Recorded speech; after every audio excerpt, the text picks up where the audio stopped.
pas tous pu lire le parcours du professeur.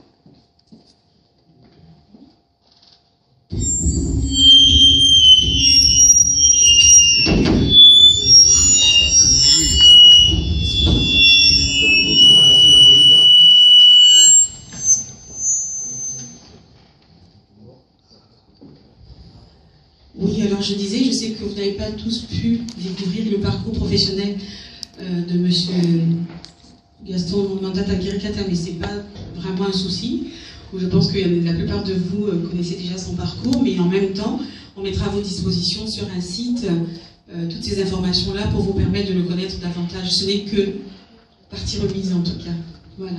Donc là, j'ai vraiment l'immense honneur de vous dire, là vous avez entendu parler en tout cas du professeur parce qu'il a enseigné et laissé son empreinte à Bangui. Il a marqué beaucoup de jeunes étudiants qui rapportent aujourd'hui, qui leur a donné le goût de la nation, du travail et surtout la volonté de revenir au pays et servir notre pays.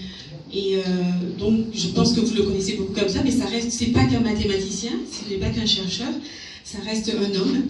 Et j'ai le plaisir de vous présenter Madame Guiricata qui est là, qui va vous parler aussi de ce père de famille, de cet époux, pour que vous l'humanisiez davantage. Monsieur, Madame Guiricata, s'il vous plaît. Vos applaudissements, évidemment.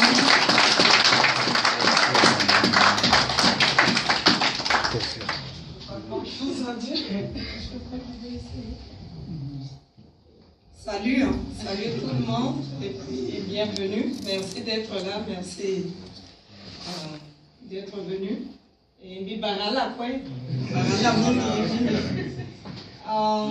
je n'ai pas grand chose à dire sur ce monsieur qu'on connaît bien, mais j'aimerais juste dire que je crois que tout comme moi, tout le monde ici connaît la situation de notre pays. Vous devez connaître la situation actuelle de la Centrafrique. C'est vraiment, c'est catastrophique, c'est désastreux. J'étais à Bangui en août, c'est épouvantable. Bon, il y a toujours de l'espoir. Il y a de l'espoir avec...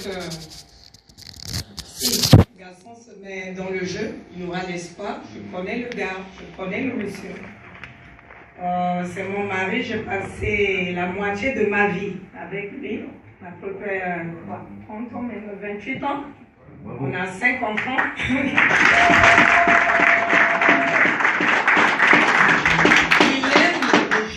Il aime les challenges. Il est tenace, il est dynamique. C'est un homme de terrain, il a des solutions. D'où de marbre, comme on dit en anglais. Il vous le fera. Il est bon, je fais confiance entièrement en ce qui concerne sa profession. Je suis là, deux fois quand il parle à ses étudiants, je suis là. Quand il a des discussions politiques à peu près, et je sais qu'on peut faire confiance à ce monsieur.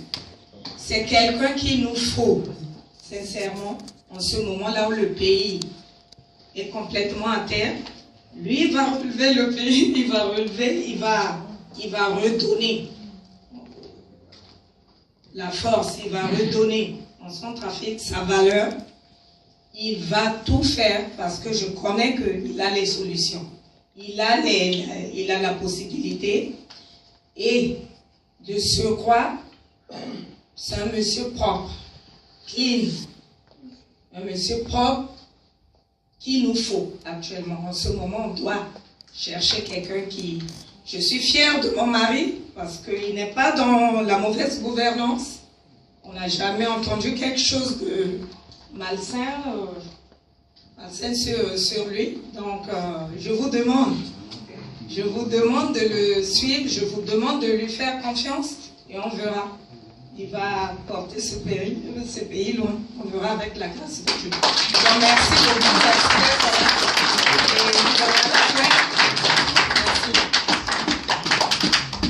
Merci à toi, Béatrice.